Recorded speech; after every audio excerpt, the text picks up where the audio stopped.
we are going to take questions in no particular order. Then the owners of the question, please capture your question. And we might give you 1 minute to summarize all the questions that you have been asked. So I want to see if you have a question, please raise up your hand. Dr. Jalua will be number 1, Dr. Lolelea, then another hand at the back, number 3, number 4. This side, we were not there. In the middle here. Our students, you are encouraged also to pick the questions so that we could have. All right, let's take the questions. Thank you, Chair. I really got carried away by the presentation from the Eldoret National Polytechnic on lecture method vis-a-vis the lab method of instruction. But I'm coming from the Department of Education Instruction, Curriculum and Instruction, where the aspect of teaching methodology is key. A good paper done and a good quasi experimental design used, that was very good. I just have 2 concerns. One of the concerns, when you had the quasi experimental design, you had first years coming in, then you had a pre-test and you had a post-test. How did you manage pollution? Because these are students are in the same institution. So after the pre and as you approach the post, the fellows are mingling. How sure are we that there was no pollution on the results? 1. 2, you had a pre-test which you adjusted as you moved towards the post-test. So the exact pre-test was not the exact post-test. How do we establish reliability when now the tests are not the same? Then what was the duration of the treatment? Lastly, now, thank you. Yeah, my question goes to Kosgei Sheila, just a neighbor here. On the base of your study, you used cross-sectional survey, and not longitudinal. We say sometimes designs also inform the magnitude of the findings based on time spent in the data collection. So how was this cross-sectional survey research design related to the finding? How has it informed these findings? The second question to you is also, you said that ethical approval was sought from AMREF. What is your approach on ethics on that research? Because then I was also interested to know, where did you do this study in Uasin-Gishu? Where you come from, and what is really the problem on IDA? And you wouldn't expect the issue of malnutrition or whatever to be here, unless was there a special isolated community in some slums where you might maybe find these things. Otherwise, the business of murisik and all the kind of food we have here may not be an issue. May I ask Dr. Madam Nelima, Catherine also, on aquaculture enterprises in Lake. I was disappointed because you didn't mention Lake Turkana. We have a lot of fish, more than any other lake in Kenya.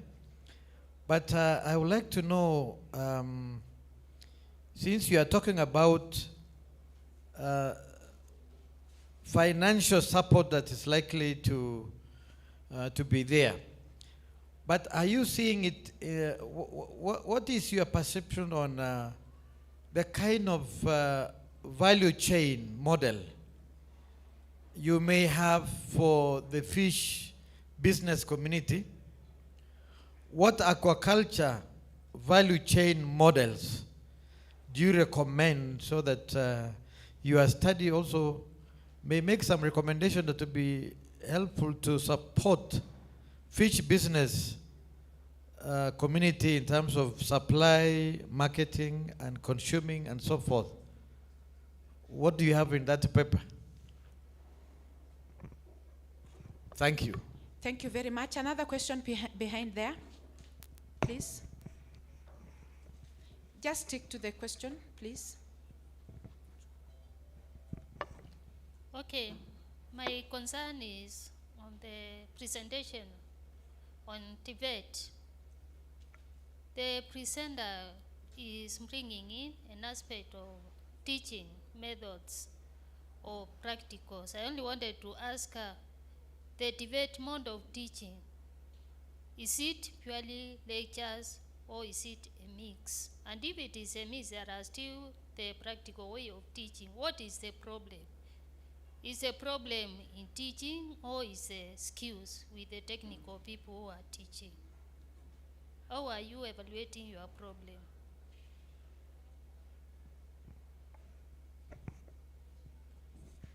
Afternoon. My name is Victor Kenyo Ashira. I'm a fourth-year undergraduate at the technology education. So I have a comment and a question. A comment is still positive and a negative one on the regards to the Tibet National Polytechnic, madam. So my question was in regards to the lecture, the laboratory method. You recommend that we use the laboratory method. So in my question was about, according to my experience, I was a TP in Beka Technical in the last time. So I had an experience of where I was a tutor of the new implemented, that is the CDAC, Curriculum Development Assessment Certification Council. So I had a class that is, it was named ATL 5, Auto Body Level 5 class. So that class had been demotivated in terms of the first class that had done that Auto Body Level 5 course, it was 2019, and they had never been given the certification by the CDAC.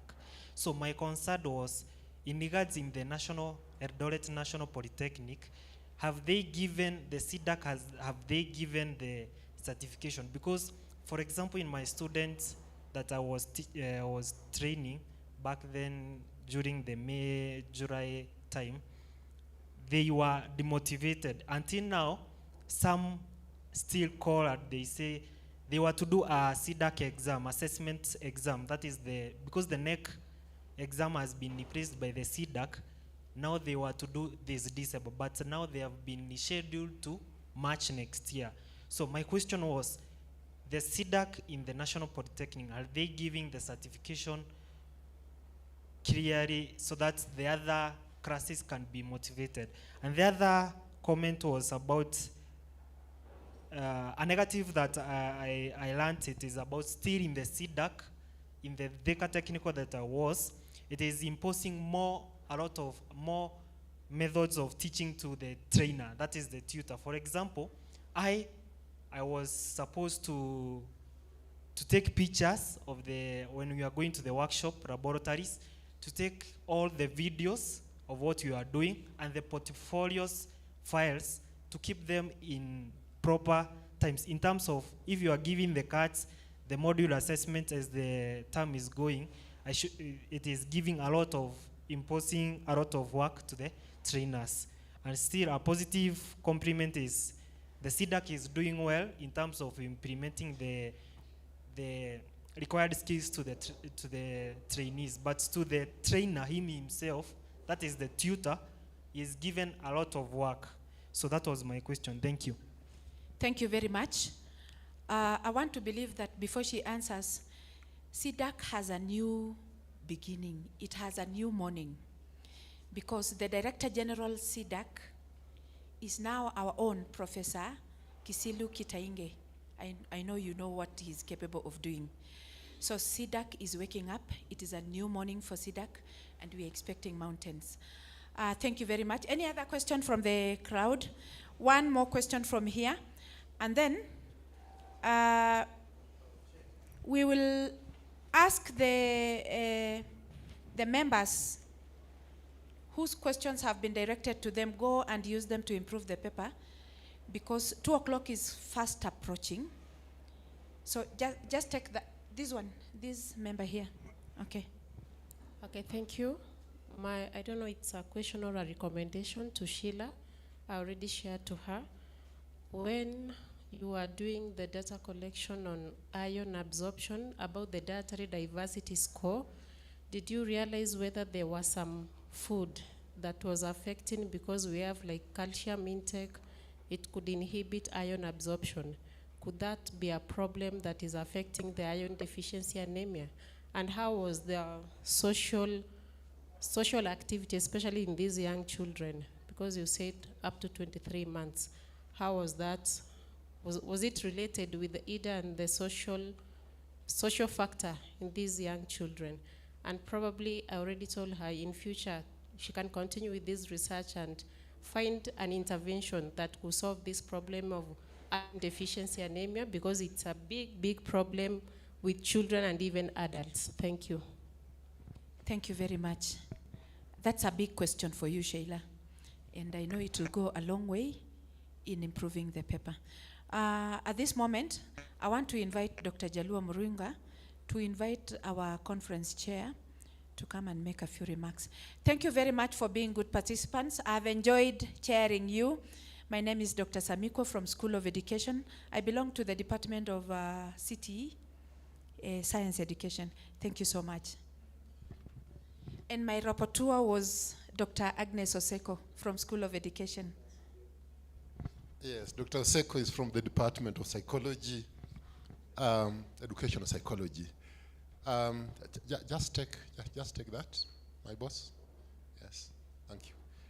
A clap for everyone for what we've done today. A clap for the director as she walks in, Asante. A lot has transpired, and we want to thank God for this. I really want to thank that student, a student of technology education with the concern is raising. It's good that the presenter from the Eldoret National Polytechnic is still around. Please find time to interact. I am also interested in that question, because we shall soon be, actually tomorrow, we are meeting students for teaching practice purposes, and we have those who are also going to TVET institutions. We want to see whether we are overworking the trainer, or is the trainer going to overwork the student, if the learner-centeredness has to be borne in mind. Thank you for all that we have had today. We want to prepare ourselves for the afternoon session, where we are going to get a keynote address in this very room, and I do not want to water it down. I want it to come from our overall organizing chair. Chair makes some remarks as we break for lunch. We identify also somebody who can bless the meal. Chair, I was expecting you to come over as we break for lunch, then you give us direction. Yeah, thank you very much, my colleagues. Prof is here now, Dr. Seko, Jalua Murunga, and the rest of the presenters. Prof's the other side. Mine is not really I just want to thank you and appreciate you for getting time to come here this morning and afternoon. We are having lunch for all of us, for everyone.